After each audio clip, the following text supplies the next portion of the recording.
Saturday, the 34th Annual Willits Holiday Crafts Fair.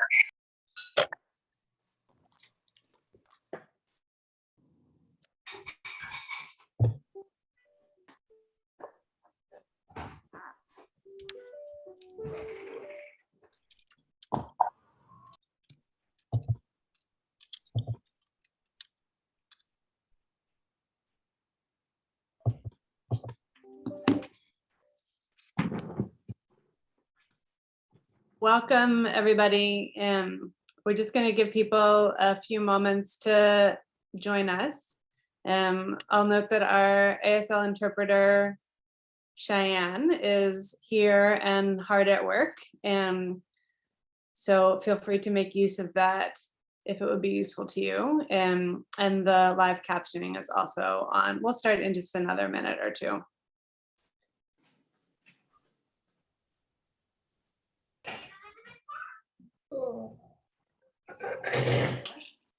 Nothing. I sent you the link. I'm on right now. See if I can turn on the scene here.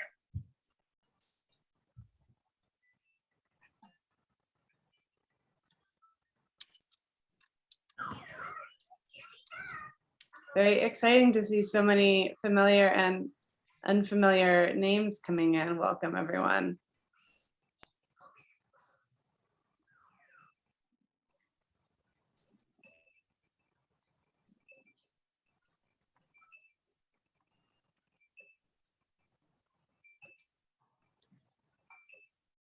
Okay, I think we can go ahead and get started. Welcome, everyone. My name is Amy Starecheski. I currently serve as the president of the Oral History Association. That's an elected one-year position. And I also direct the Oral History MA program at Columbia. And along with Kyriakoudes, I serve as co-PI for this grant, which means that we're the ones who are communicating with the NEH and sort of responsible for managing the grant. I'd like to also introduce Kelly Navies, who's chairing the selection committee and is the elected first vice president of the Oral History Association. Kelly, do you want to introduce yourself? Yes, sure. Hello, everyone. As Amy stated, I'm currently the first VP of the Oral History Association. I also coordinate the Oral History Initiative at the African American Museum of African American History and Culture, the Smithsonian.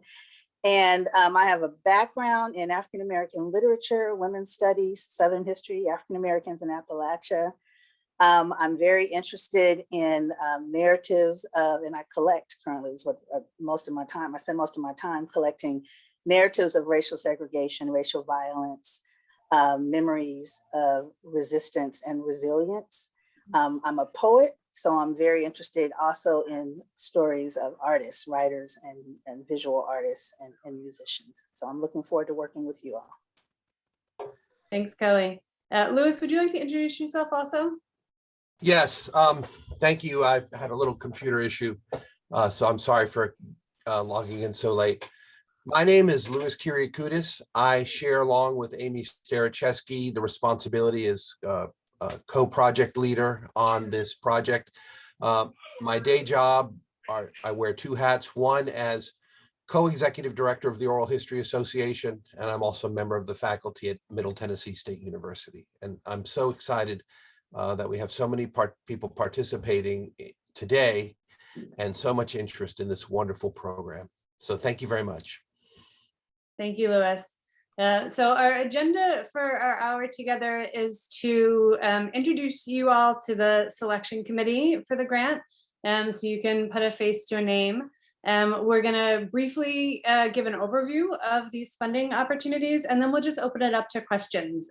We did get a good number of questions through the submission form before the session, and we'll make sure to respond to those as best as we're able. And we'll also take questions through the chat and through raising your hands. If you have questions while we're talking, please feel free to go ahead and put them in the chat, and we'll get to them when we get to the Q&A part of the event. So I did want to briefly just introduce the Oral History Association. For those of you who might be joining on your phones and not able to read this, the Oral History Association is a dynamic crossroads of ideas and people, connecting and inspiring practitioners and supporting their work to ethically collect, preserve, share, and interpret memories which foster knowledge and respect. Our vision statement is that we envision a world where a deep humanistic understanding of the past, developed through a process of listening and mutual respect, shapes a more inclusive and equitable future. So I hope it's clear that this grant is very much in line with our sort of core mission and values. And it's a really important part for us of advancing our strategic plan, which really centers a process of expanding the pool of people who care about and are invested in and get value from the field of oral history and the Oral History Association. Our next agenda item is to introduce our selection committee. I know not everybody is here, but for those of you who are, I'll invite you to introduce yourselves, and I'll call on people if that's okay. So Marie, I know you're here. Do you want to just briefly introduce yourself to the folks who are at the event? I'll make it really simple. I was born and raised in the foothills of the Appalachian Mountains in a Northeast Georgia community called Toccoa, first generation college student, college professor over many different kinds of schools for 30 years, but I'm trained as an artist, but I work in an interdisciplinary way. And my way of, I guess, describing my work in a capsule is in the last 10 years, I founded this collective called the Appalachian Artist Project. Thank you. And I'm glad to be here. Welcome. We're so glad to have you on the selection committee. Sarah Sinclair? Hi everyone. Thank you, Amy. My name is Sarah Sinclair. I'm a graduate of the OHA program. I grew up on the other side of the northern border in Toronto, Ontario, Canada, to a father who is Cree Ojibwe, to a mother who immigrated to Canada at the age of 5. And I share that because that history has really informed much of the work that I've done over the last several years. Primarily over the last 6 years, I'd say, my work has involved amplifying the voices of North American Indigenous people, and that has happened both through projects that are exclusively doing that work, including on a book project with one of my co-selection committee members, Dow Tran, called How We Go Home, Voices of Indigenous North Americans. And also just bringing the voices of Indigenous people to other oral history projects, of which they are not the focus. So that would include the Obama presidency oral history, or Columbia's COVID oral history project as well. So I'm really excited to be here. I'm so curious to learn with all of you and looking forward to seeing what you're all working on. Thank you. Thanks, Sarah. Brian, would you like to introduce yourself?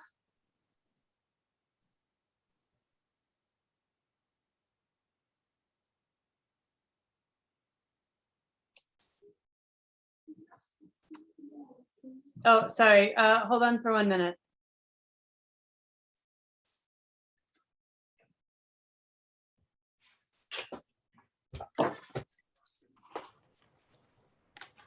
Hello, everyone. I really am honored to be here today. My name is Brian Greenwald.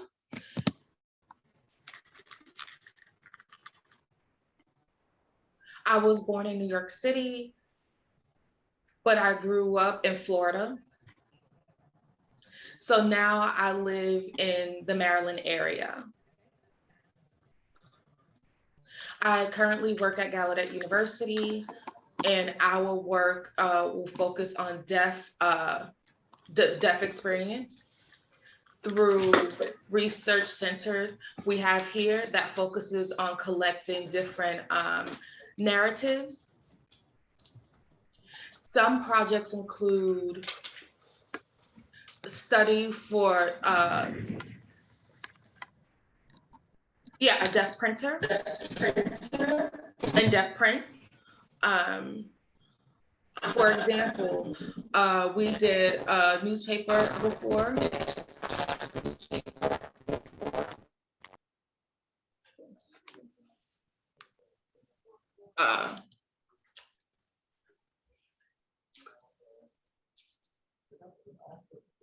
So we did deaf printer. We did a research project on deaf printers.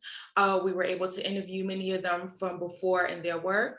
We also have a lot of work on deaf life in New York City. And also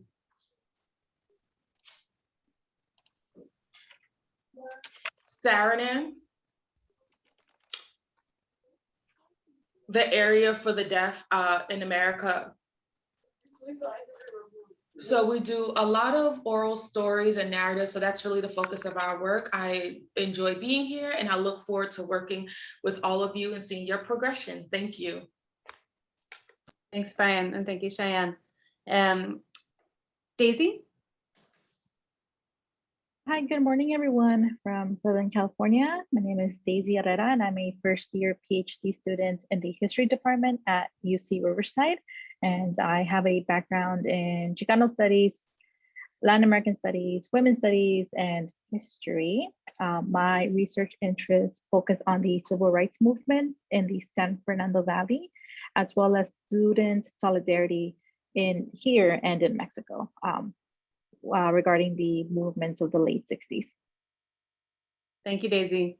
And Paul, you're here, right? Oh, yes. Yes. Thank you, Amy. I am here.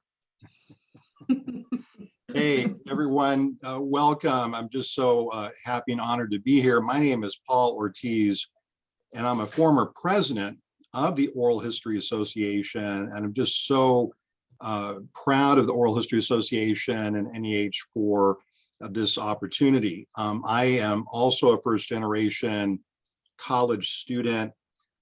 I write about African American and Latino histories, most recently in African American Latinx history in the United States. I'm currently a professor of history and director of the Samuel Proctor Oral History Program at the University of Florida. You may have been following us in the media. We are at the epicenter of an epic intellectual freedom struggle. And I want to thank many of you on this call because I know people have been writing and contacting our university. But in terms of the grant, I'm just so excited to be able to work with all of you to be able to answer any questions that we can possibly answer at this point.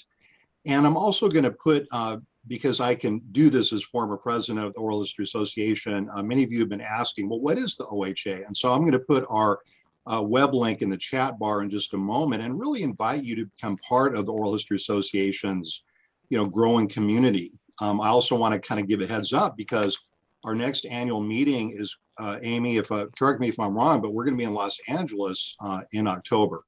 That's and true. And we will see it'll be a great chance to be reunited in person with incredible people like Kelly Navies and all of the wonderful people. Faith, I see you there, and thank you so much for your work at the OHA. So I'm going to get emotional every time I talk about OHA. I get emotional, so I'm going to stop right now. But again, thank you for having me. Thanks, Paul.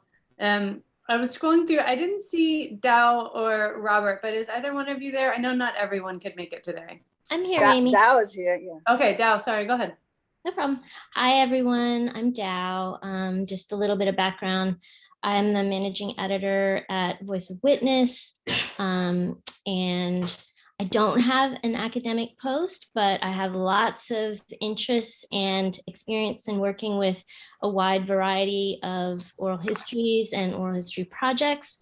I would say that my key interest is really uplifting diverse voices and, really pushing the boundaries of oral history and the kind of public widespread recognition that it truly deserves. And I think this is part of the process of us doing that together. So really happy to be here too. Thank you, Dow. Okay, so we wanted to make sure that you all know who's going to be reading and reviewing these applications. So thank you for taking the time to introduce yourselves.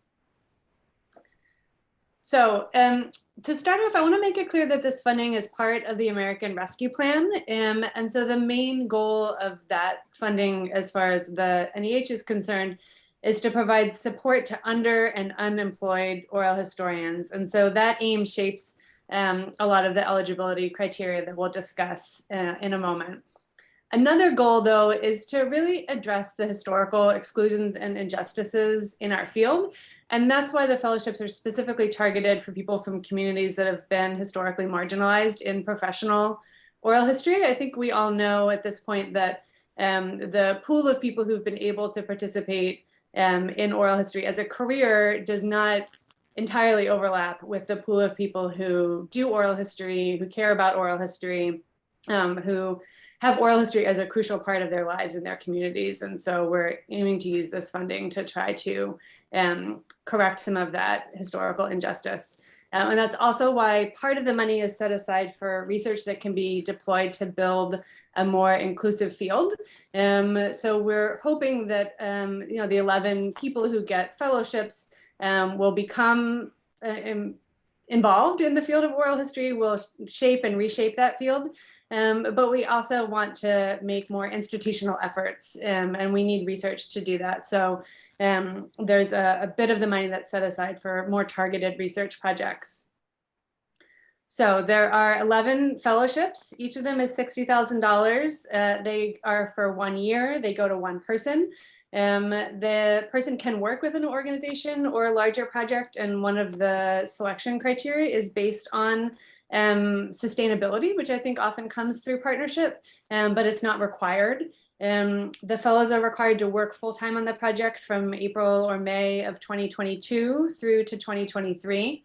And in addition to the $60,000, which is really intended to support that person's living expenses over the course of the year, they'll also have access to paid mentoring, to a series of professional development workshops and consulting, some project funds, at the scale of a few $1,000s, not $10,000 or $20,000, and the experience of being part of the cohort of 11 fellows. As I mentioned before, we also are offering $60,000 in more targeted research grants. These can be for teams. They can range from $5,000 to $15,000 per grant. And these are not intended to be full-time projects. They might be spread out over a longer period of time. And they do have a pretty targeted goal. And so, it could be a case study of a project that's worked to challenge oppression in the field, for example. It might be looking into the history of oral history as a professional practice, or outside of the professional field to try to broaden what we count in that history. But they're not really intended as primarily grants that necessarily use oral history as a methodology. They're more meta projects about the field itself. And so I know a lot of the questions that we're going to get today are about eligibility. These eligibility criteria come from the NEH, and we're constantly going back and forth with them to clarify exactly what the boundaries of these are. But I think they're relatively clear. So the first one is about conflicts of interest. And I want to make it clear that the Oral History Association as an organization is not selecting the recipients.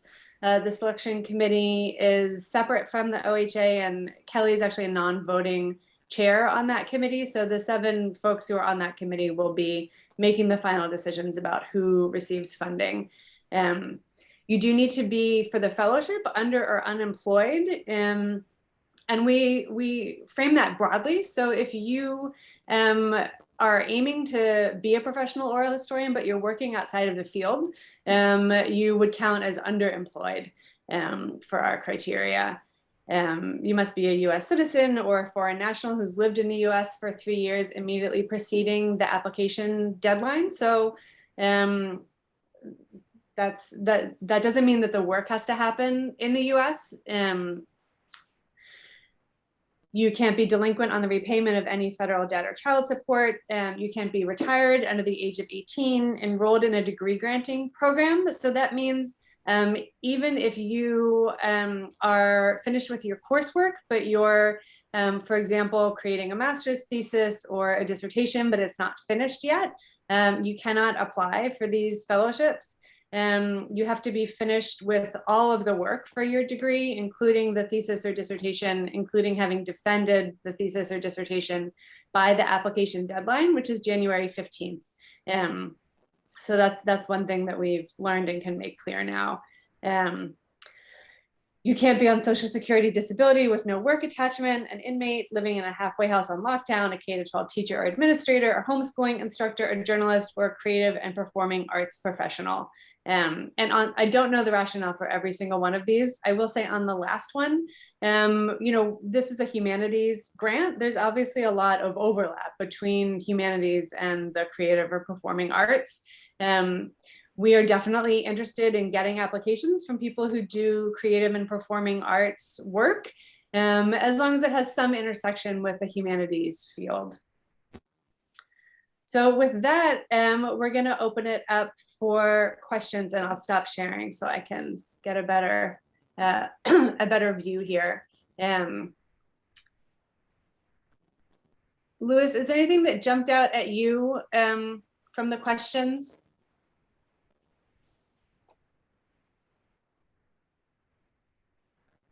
I'm just stopping to read them now. I'm reading, I've been following the text questions, and maybe I could just address a few. One is, do the mini grants support project planning? And I guess the answer to that, and Amy, you probably would like to chime in too, is it depends.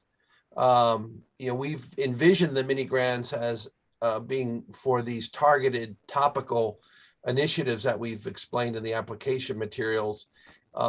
Perhaps a project planning effort could be responsive to that. It would just depend on the nature of the project one is planning, I guess. And you may have a comment. We do, want to take, we don't want to rush work. And I think, planning can be included in the project, but we would, I think, be mainly looking for projects that include execution and aren't solely focused on planning. Yeah, and then someone's asked, do the mini grants cover oral history research projects? And again, I think certainly they could. So the answer to that would be yes.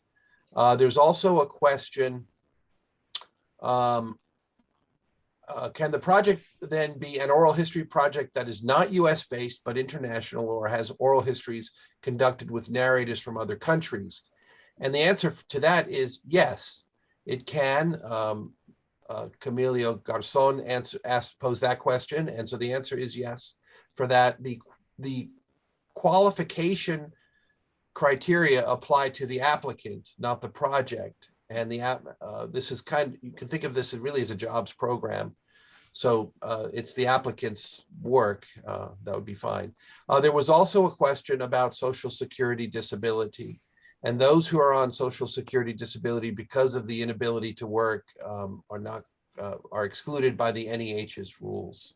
And I suspect the idea there is if you're on Social Security disability, that's because you can't work, and therefore this would not be this would in fact be work.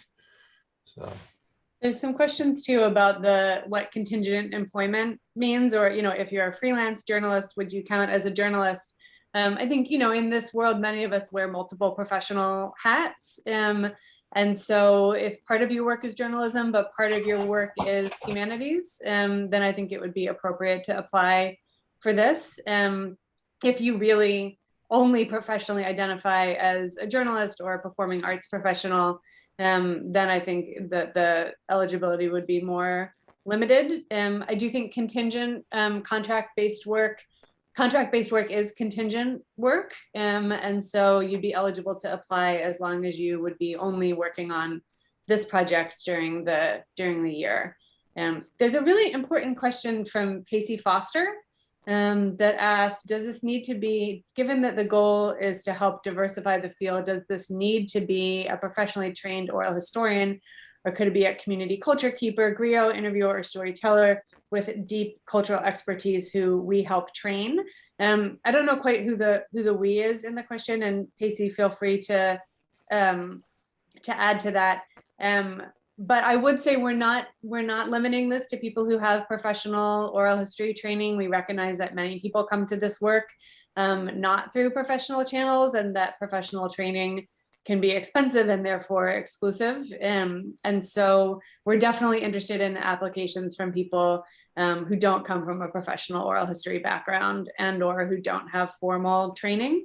We are, I think, especially excited about providing this funding to people who are interested in getting involved in the field and doing oral history work professionally. But if you have not already been doing that, then I would encourage you to apply. There's a question about deadlines in terms of dissertations and the like. George Topalidis asks, I am due to defend my dissertation at the end of January, early February. Is that close enough to the January 15th deadline?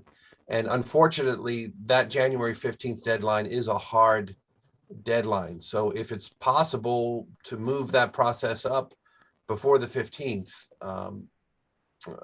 then you would qualify to apply, but not if it's after the 15th, unfortunately. Yeah, and Katina asked another really important question. How can you make a big proposal when we're also asking people to use the social justice oral history guidelines that the Oral History Association has been developing, which center on a collaborative process of designing projects? You know, these grants are really for people, and we want to get a sense of the project you'd be working on and how you would go about it. But I would say, and Kelly, please feel free to chime in here, that we would be excited about applications that include a collaborative project design process and that are open-ended enough to grow and change as the project starts to happen. Yeah, I mean, that I agree with that. That sounds good. There's another good question from Lu Shen about she's a fully employed oral historian, but she'll be working with an unemployed population. I think she wouldn't be able to apply for this. Is that? Yeah, you I think, and there's another question about if the applicants must be individuals, not nonprofits facilitating an oral history project. And yes, so people apply for this. You can have nonprofit partners. So Liu, if one of your collaborators wanted to apply for this, they certainly could, Right, but you could not, and your employer could not. Right. Tammy, if you're not actively on disability with the employment exclusion, then you could still apply for this, as far as I understand it.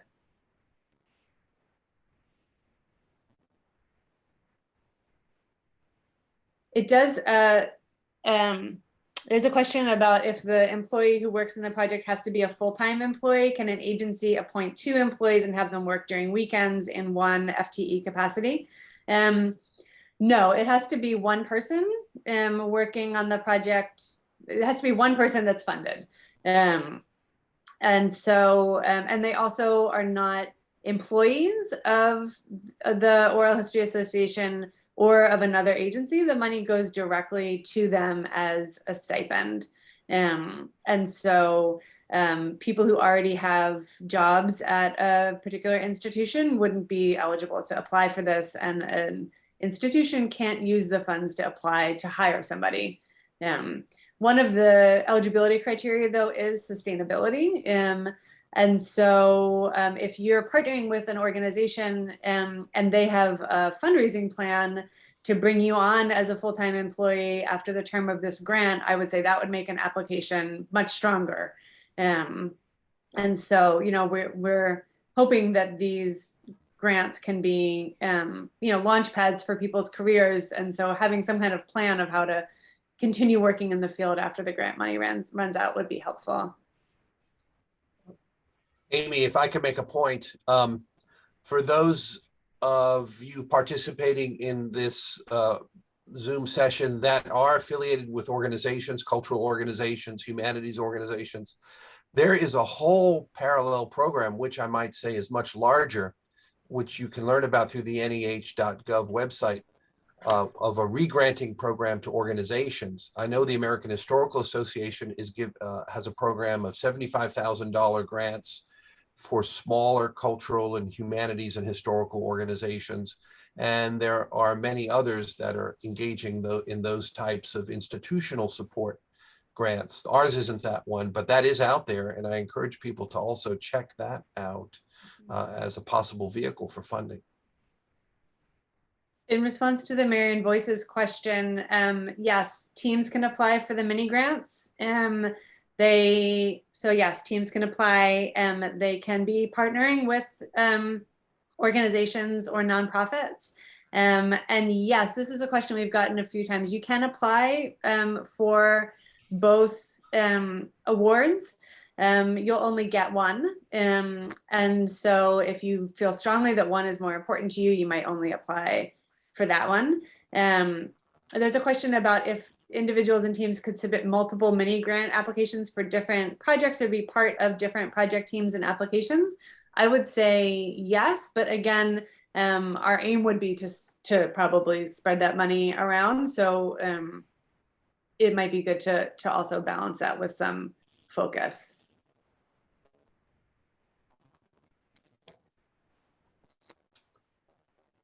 There are a few questions generally about Social Security. And as I understand the regulations that have been given to us from the NEH, if you're on Social Security, if you're receiving Social Security payments, you're not eligible to apply for this program.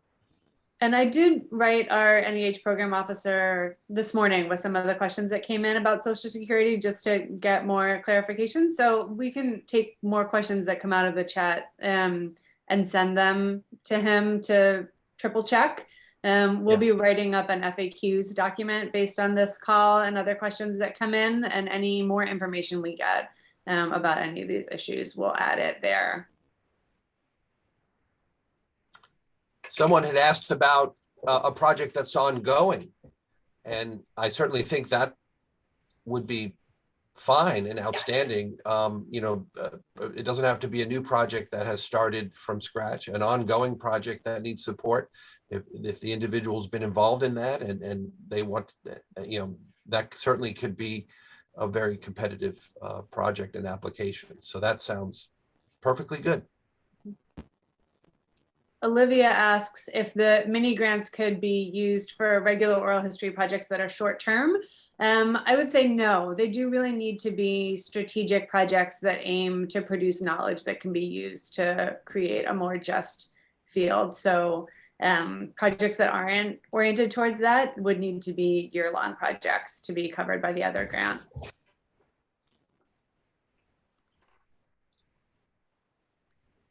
Carol asked if this is going to happen again. This has definitely never happened before in our field. One of our projects this year at OHA is to develop a fundraising plan to try to build off of this grant and get more money like this, but I can't promise that it will happen again.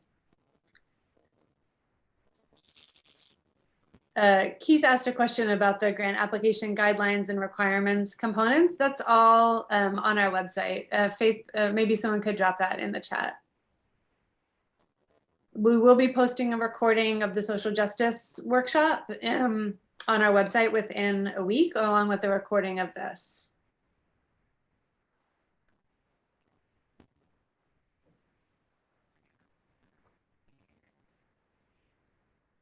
I'm just scrolling through, there's 52 messages below where I am. So if people have something, if anyone sees one that you want to call out, please feel free to call it out. You can unmute and speak. There's a question, if someone is employed and seeking to be employed as an oral historian, would they need to be resigned from their current role prior to applying to the fellowship? And I think the answer to that is no. our criteria for unemployed underemployment also includes not being employed in the field. And so, of course, we all have to work to live, to pay the rent and keep, food on the table. So someone might be working outside of the field, but wants to get into the field. And certainly you would not have to resign your position to apply. Once you take the fellowship, if you are successful and are awarded the fellowship, then you would have to devote your time to the fellowship.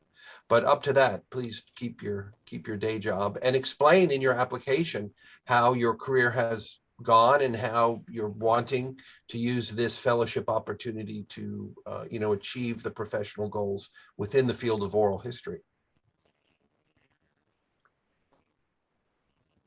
There's a question about if awardees can take on short-term consulting work during the grant period. I think the intention is that you would not, that you would work only on this for the year. There's a question, Carol Gray says, I understand that the mission of the grant is to bring in underrepresented voices and historians. I have a social justice oral history project in another country, but I'm a white middle class person, so I'm assuming I should not apply for this grant. Is that right? Anyone can apply for this grant, but it does really intend to provide opportunities for people from communities that have historically been excluded in the field. So I wouldn't say that you can't apply, but I would say that you might not be as strong of a candidate. Amy, this is Fanny. I'm going to follow up quickly on the question regarding whether you can take on additional consulting work. What about applying for additional grants to support or to combine with the NEH should you receive it? I think if the grants go towards other project costs besides your time, you absolutely could. The intention is that the grant will cover your time for a year. There's one qualification to that. There are other organizations involved in similar in this program, Firelight Media and the Internet IT TV network and the like. We will be having a meeting once we make, our final decisions to make sure that we don't have two people. One person getting 2 awards or more awards. So within this particular NEH program, you can only receive 1 grant, but that doesn't mean you can't receive other types of funding to cover the costs as suggested by Amy. And I might make also an observation about application. For those that are working with underserved communities, that certainly would be a component of an application. And that would be responsive to that element of the project. There's a question of if a person who's a volunteer in a nonprofit can apply for this grant. Yes, the criteria about whether you're employed or not. So if you're volunteering, there's a question about noting that some folks might have contingent contracts that bring with it health insurance and would have to give that up in order to take this grant. This grant does not provide health insurance. It's intended to be enough money to support you to purchase health insurance, but I know that that could be a hardship for some folks. Someone clarified, I think, about honoraria, that they belong to a collective of Indigenous activists and occasionally receive honoraria for speaking. I think you could, for example, choose to donate those honoraria back to the collective or pass them on to someone else during this year. I also think, so the intention is that you work full-time on this project. I think, little tiny things like that are probably a gray area. I wouldn't be concerned about that. Technically, honoraria are not wages. There's something given freely. So that I don't think that would be a problem. Full-time is, 9 to 5, 5 days a week. You do something in the evening, that's your time. Someone asked if they're a homeschooling mom, but not an instructor. I actually don't know what the formal criteria for a homeschooling instructor are. So that's one we can bring back to the NEH. But if you want to email us any more details about that, please feel free. Someone who's finishing up a year-long fellowship in May and doesn't have work lined up afterwards be eligible? Yes. The decision, oh, sorry, go ahead, Louis. Oh, no, go ahead, Amy, I'm sorry. go ahead. Someone asked about the decision deadline. The application deadline is January 15th, and we're expecting to be able to announce decisions in March and have people start the work in April or May. And there's a little bit of a range there because we understand that some people might have, for example, contingent faculty positions. P. Quick Call, I see that you raised your hand. Yes, could you clarify whether the exclusion of Social Security is just if there's a restriction on your working or if you have any Social Security income? That's the part that's not totally clear to me. So we're going to have to ask the NEH for clarification on that, and we'll add it to the FAQs on the website. Thank you. There are a number of questions about, I'm involved in performing arts or journalism, and does that necessarily exclude me? And I think, these are gray zones because, that could be a form of contingent underemployment. So I think those individuals should consider if the work they're doing is fundamentally humanistic or humanities oriented and are proposing that as this substance of their project and activity and align that with career goals, I think then that would be fine. There's a good question from Ashby asking how the fellowship is structured to support oral historians seeking full-time employment after the program. There will be professional development training throughout the year and also one-on-one consulting to aim to help folks develop the skills to gain full-time employment. We're also hoping that folks, especially who apply in partnership with an organization, and there was also a question about what we mean by sustainability.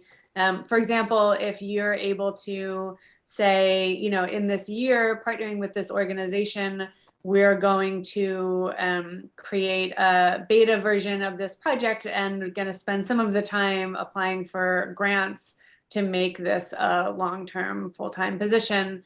That would be an example of sustainability in the work. So we'll be, one of the trainings we'll be providing, for example, will be in grant writing, and we'll have a consultant available to help fellows with grant writing projects.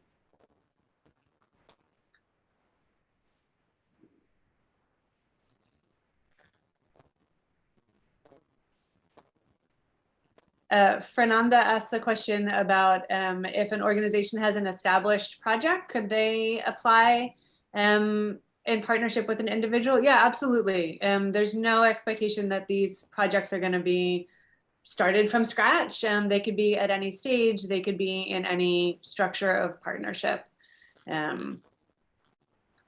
Katina, you had a question? Thank you so much. Just in needing to address an organization, basically propose to an organization that we collaborate on this, I would need to let them know, is there an expectation for the outcomes of the project to somehow belong to the OHA or be, you know what I mean, somehow equally owned? No, not at all. Nope. Absolutely. That's not, we don't have that information on the applications. It's not at all a consideration in any way.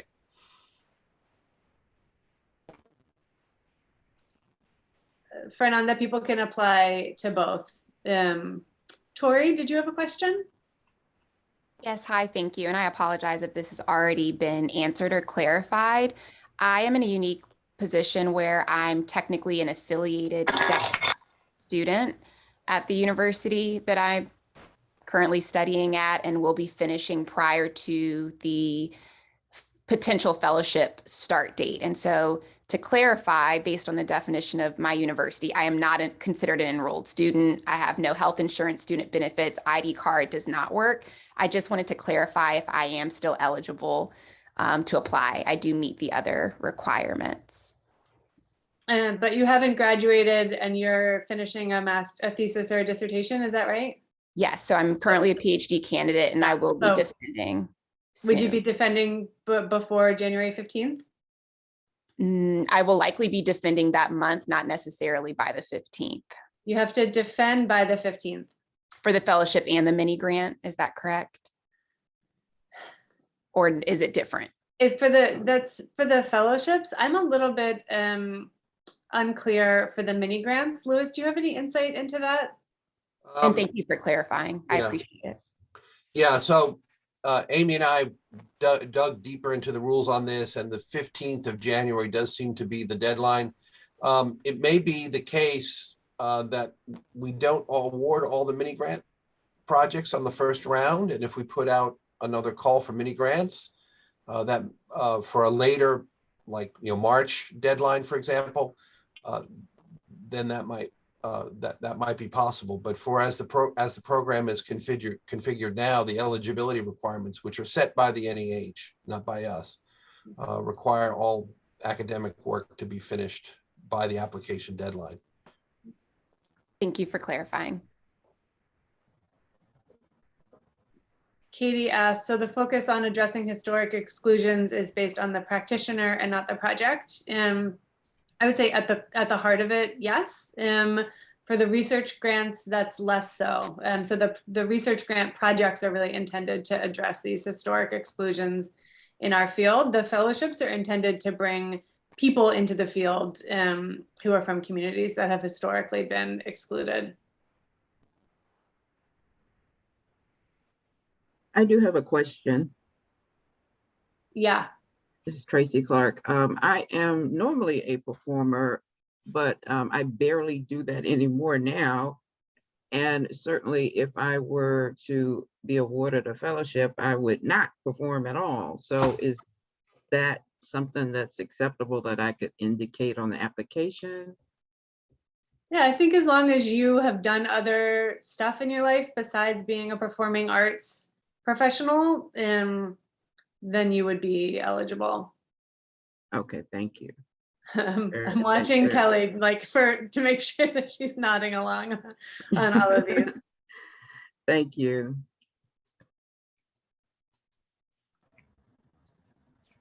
I'm just scrolling through. Yeah, the grants paid in installments, like a monthly salary. That's one question. There's a question, would you please describe what types of professional development, mentoring, and training OHA is anticipating and what time requirements are anticipated? I think we'll want to have a conversation with the fellows to see what would be useful to them once we put the cohort together. But I can say we're planning on at least 5 training workshops, and each one of the people who offers one of those workshops will also be available to do some one-on-one consulting more on demand with fellows. We are expecting to provide opportunities for fellows to connect with each other, and each fellow will be able to choose one person who will be paid to mentor them. The time commitments of those, I think, will be somewhat flexible. We'll probably have regular meetings of the fellows, but I think we'll need to talk with them to see what frequency would be useful. We certainly don't want to burden anyone with what's intended to be a supportive structure.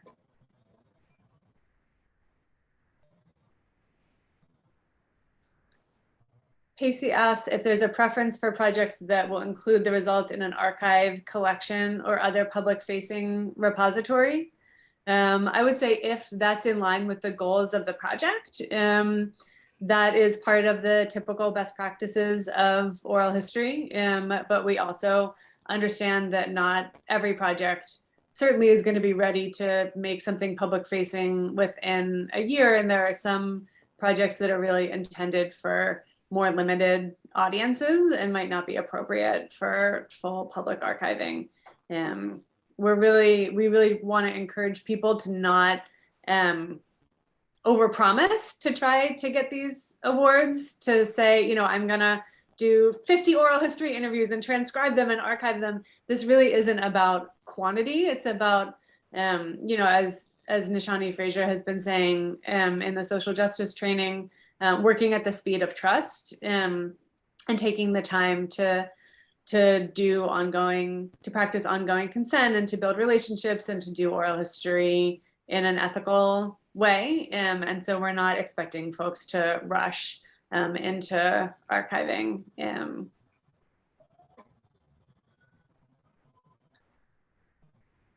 You don't have to have a degree in the humanities. Lynn asks if you'll get a 1099 at the end of the year. Louis might know. I don't know right now. Yeah, so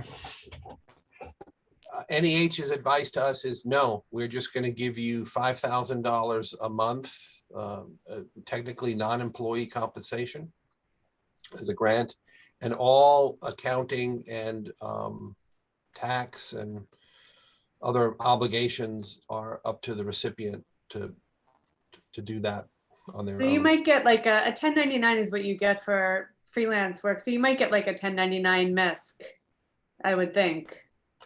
That's what I would have thought too, but so far Yeah. that's their advice to us. Okay. We will, we hadn't handed out the money yet, so I haven't actually worked Yeah. out with them all those details, but certainly people would, it's up to the recipient. For example, we are not going to engage in any withholding taxes for FICA, Social Security, or federal income tax withholding. We definitely won't do that. It'll be a straight $5,000 grant check each month for 12 months. There's a question, can you say more about eligible items for the additional $2,100 for other expenses for the fellowship? Does this include travel, interviewee compensation? Yes, and yes, it also could include transcription software, or it could include recording equipment. So we, our aim is to get as much of this money as possible to the fellows. And so Lynn asked if you can apply for, make decisions about that money or apply for more of that money over the course of the year. We've sort of identified the minimum that we can commit for each fellow. If we're able to save money along the way and make more available, then there could be more available. Amy, somebody asked about asking staff members questions, and we might want to respond to that before we close out. And yes, the selection committee is available to answer questions during the application process, and we will be providing our contact information to you. Yeah, contact information for the whole selection committee is on the OHA website for the program. Everyone on the committee has agreed that applicants can reach out to them. I would say, of course, research before you ask. But and also we'll be monitoring the OHA email account throughout the holidays if questions come in. And Louis and Kelly and I are also available. So yes, if you have questions or you need support, please do ask.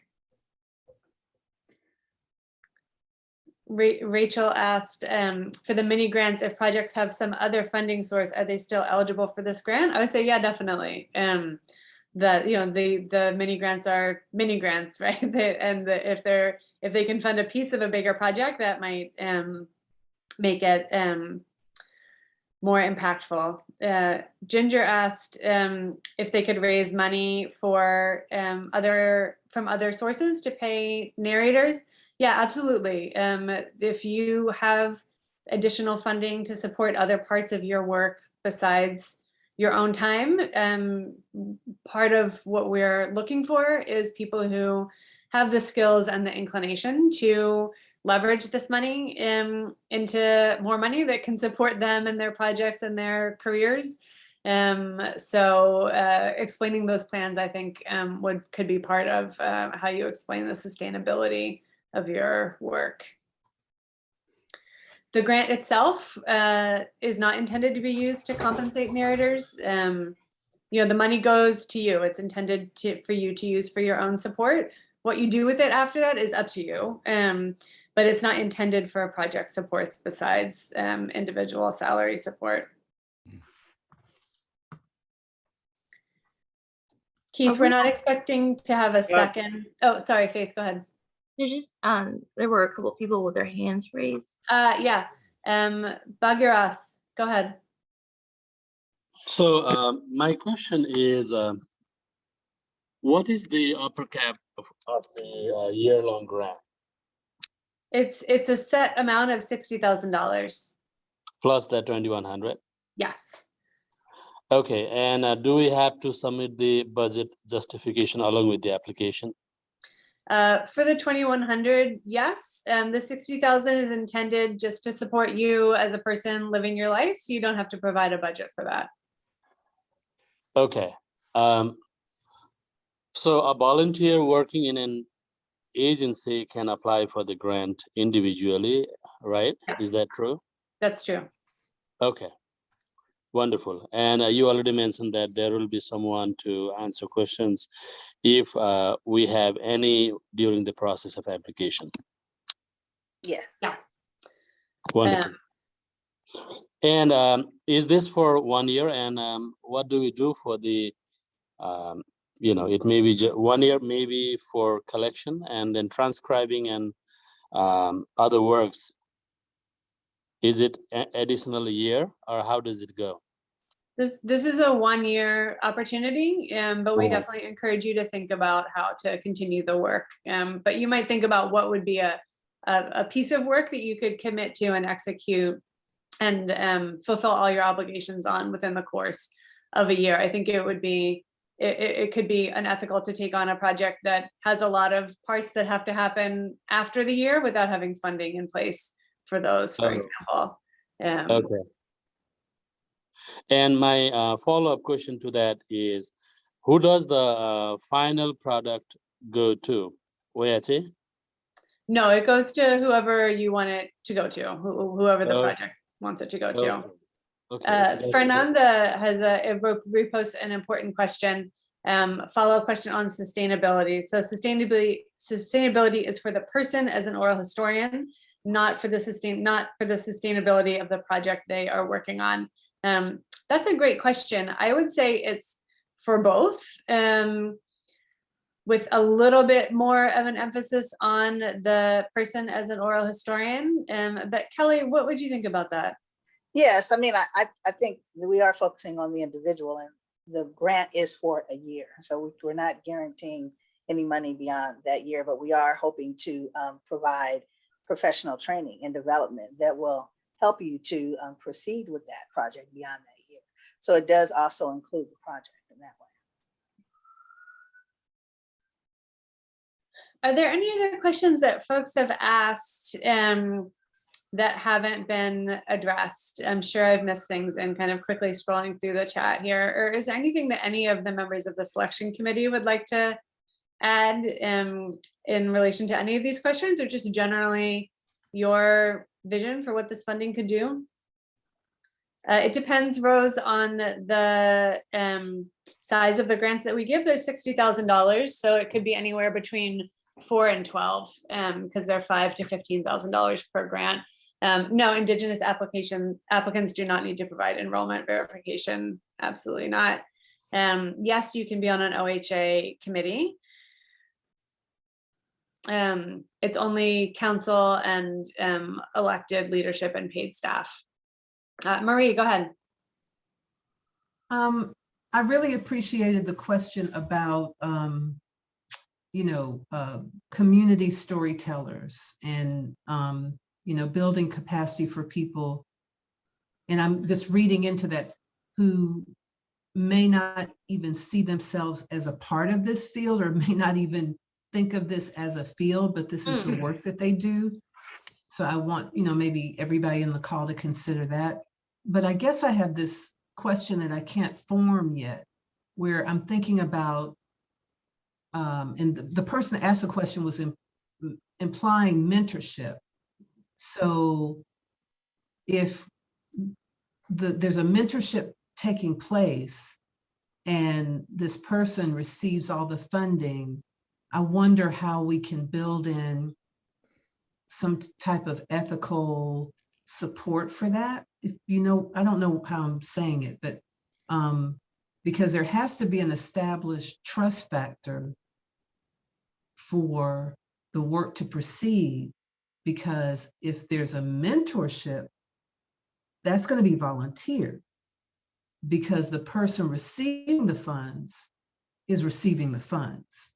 So can we, this is something I hadn't even thought about until we were talking more about it, because that's a straightforward, direct line to supporting what we say we want to do with this money.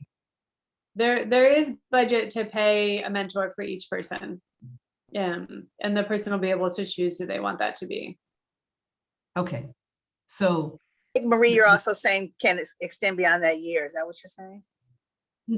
Well, I guess I was just thinking about the fact, just to be blunt, to say that here's a person who may not have had that kind of support and power, right, to be funded in this way,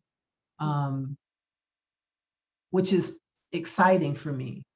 yes. But if it would be, how can we facilitate that happening? Because I had forgotten about the mentor being paid, because it's really not, I'm not so concerned about the mentor being paid. I'm just concerned about the power dynamic. Does that make sense? Yeah. I think so, yeah. And I'll just ask everyone, you know, there's still 97 people on this call. If you know people who you think would not think of themselves as a good candidate for this grant, but you know that they are, please spread the word about this. Yes. It's really, really, you know, tap someone on the shoulder and say like, hey, I heard about this thing, you should apply. And I guess that's really what I'm trying to say. I'm not anticipating a problem, but I really see how exciting this is going to be. I guess, let me just say that, because it does open up doors to direct funding and support to people in a way that's not been done before. Right. So that's really what I'm saying. Yeah. And even as we think of people who are here, who, I mean, we're showing up, we have computers, we got the email, you know what I'm saying? It's like, you know, the people on the call, unlike the selection committee, may not be getting the money, but you may know somebody who needs that money, who can get that money, who you can assist to get that money. That's what I'm trying to say. Sure. Spread the word, people. Use your networks. Yes. I have a question. Can you hear me? Yeah.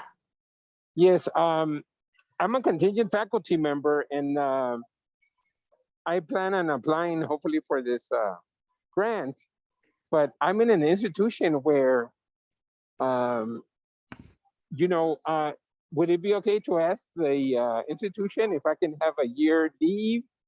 Because what happens is that they employ semester by semester. Right. And if I don't work one semester, they give my courses to somebody else. You know what I mean? Yeah, I do. So I'll lose that opportunity if I were to be selected. Afterwards, I would lose that opportunity to continue teaching. So would it be appropriate to ask for?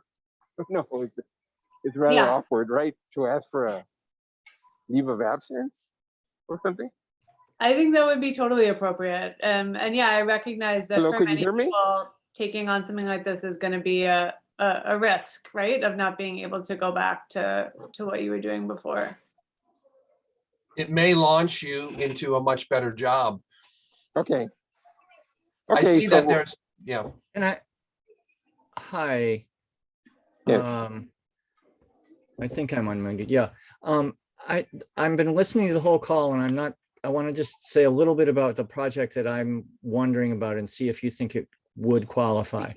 I've run a nonprofit publishing business for like 35 or 40 years. I've organized conferences and recorded at the conferences with people like Joya Timpanelli, Robert Bly, Joseph Campbell, Naomi Shihab Nye, Ursula Le Guin. And I've got probably 10 or 15 years of that and other conferences that I've done that include storytelling that need to be preserved and gotten from these thing called cassettes into a more. I saw your question in the chat, Robert. Thanks. It might be better if we talk more offline about individual projects. Okay, and I couldn't quite tell yet whether. Yeah, I think there's that, you know, having a preservation focus wouldn't automatically exclude a project from being funded, but it's really more about funding a person than a project. Well, I'd be doing the work because right. I know it. Yeah. So feel free to approach us offline to talk more about that specific. Okay, thank project. you. I see Deidre Flowers, Dr. Flowers has her hand raised. Hi, it's Deidre. Sorry. I'm curious also about whether or not what I'm working on would qualify. I'm actually a bundle scholar at Columbia now, and I'm working on a book on Mildred Louise Johnson. And I want to do oral histories with some former teachers, former students, and particularly parents. And I'm wondering, I'm a member of OHA, and I had seen the original call, and one of my former professors forwarded it to me again. So I started looking at the application, and I'm wondering,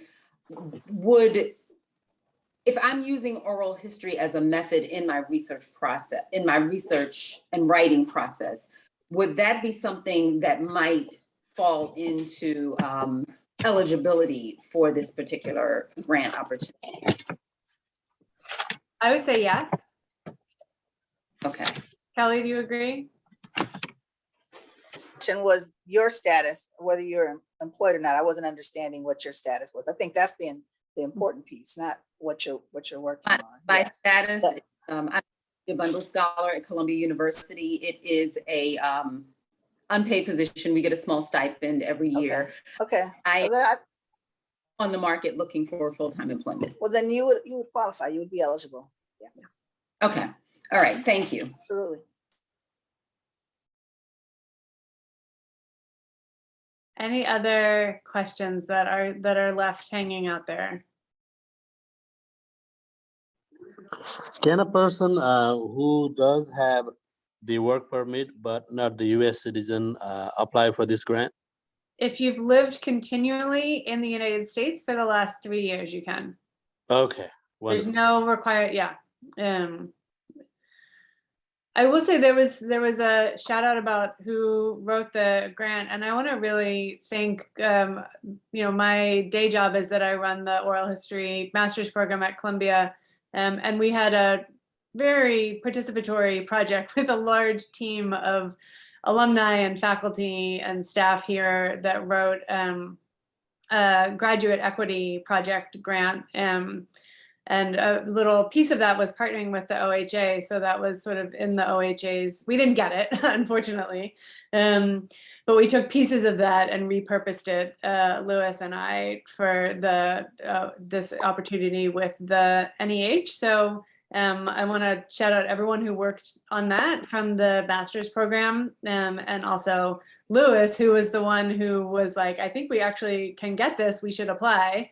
Which I think I would have not felt bold enough to do that. And Lewis is, anyone who's ever dealt with federal funding, it's a lot. And Lewis has been doing all of the work of managing the sort of interfacing with the federal government side of this, and did the work of translating our grant into this NEH opportunity. So it took a lot of folks to get to this point, and decades of visioning and dreaming from everyone who's been involved in the Oral History Association. So we're really hoping that this can be a transformative opportunity for our field. And I want to thank the selection committee members, especially for being in this call and for serving in that role. I think y'all are going to have a very difficult job to do, hopefully in a good way.